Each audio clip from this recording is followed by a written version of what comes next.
13,900. Kasama na vaccine doon.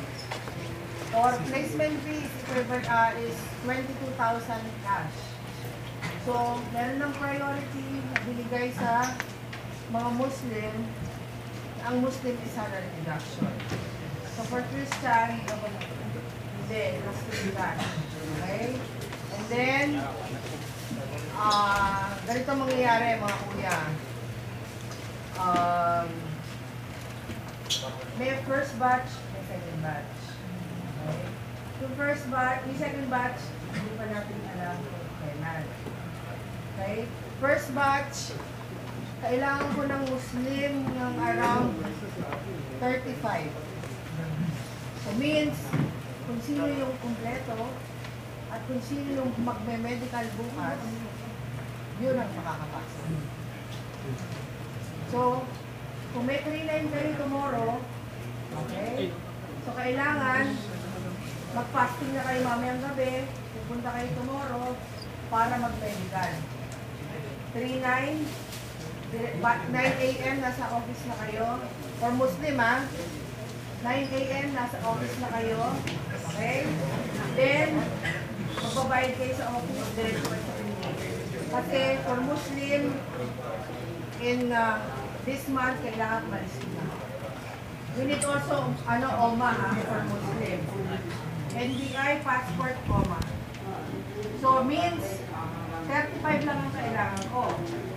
As of today, no? First batch. So, kailangan ko sino yung mauna, yun lang.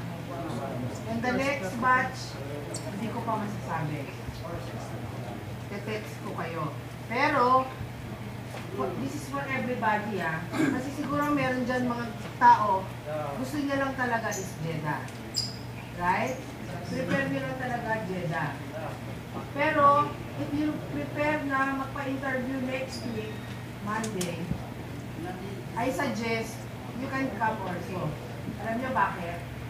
Kasi, kung hindi kayo makapag-antay ng first batch o second batch, this is mostly for Christian. Okay? At least ang Riyadh, immediately aalis kayo. At ang Riyadh, free placement fee. So, kung interesado kayo sa Riyadh, pwede kayo, at least kung matanggap kayo ng Riyadh o Jeddah, you have to option. Diba? Kung saan mas mas mabilis, nasa sa inyo yun. Diba? Kasi sa inyo yung, kung ako, kasi iba dyan may mga kamag-anak sa Jeddah. So gusto nilang nila.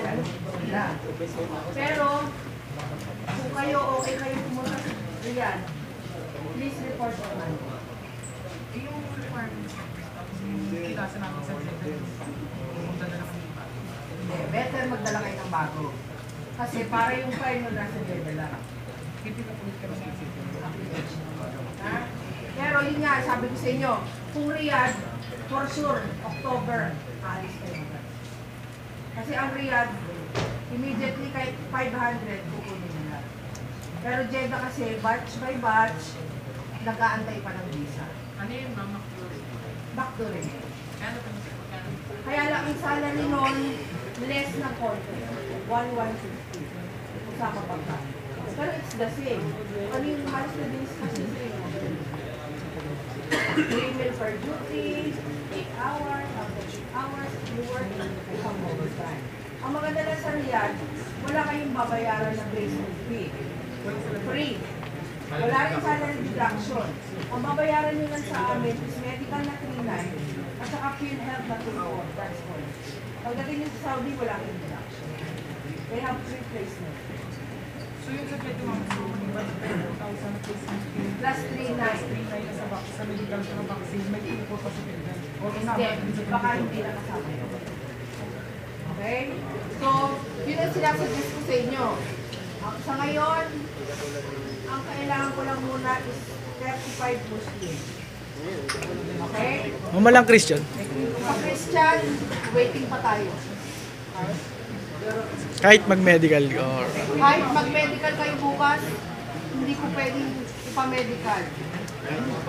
Ay, ma'am, kung dumami sa kasi Aabutin po ng mga ilang buwan yun. Yan ang hindi ko masasabi.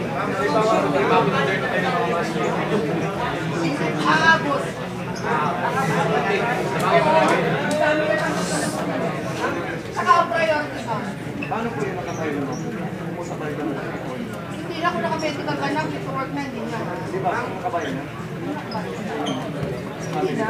Makamedical ka na ba? Oo, syempre. Pag may medical na kayo, okay na, pasok na kayo. Pero kailangan mag-report kayo bukasan para malaman ko na medical na kayo. Para na-inipart na kayo. Okay? So yun, Christian, hindi ko lang sabi. Malalaman pa natin pagdating ni Sir Paul sa Saudi. Hindi ko rin alam kung ilan. Diba? Pero mas maganda na rin po So yun. yun ang payo ko sa inyo. I cannot give you any assurance. Pero if you want to attend the interview of Riyadh, you are very much welcome. On Monday. Same time. Kaya syempre, antayan tayo ulit ha. Pero suggest ko, magdala na rin kayo ng one set para hindi magulo. Kasi yung file nyo nasa Jeddah pa rin. So kung ano yung mauna, di ba? Meron kayong choices. Diba? May gusto ko sa Jeddah. Ha? Okay? So, clear. Kaya natin pa sa Riyadh. Meron. Okay. So, Monday, sure yun. Atayra, white, polo. Try nyo Riyadh kasi ang Riyadh, kahit 500, lahat kayo kukunin. 500 ang kailangan nila, hindi lang more than 5. Diba?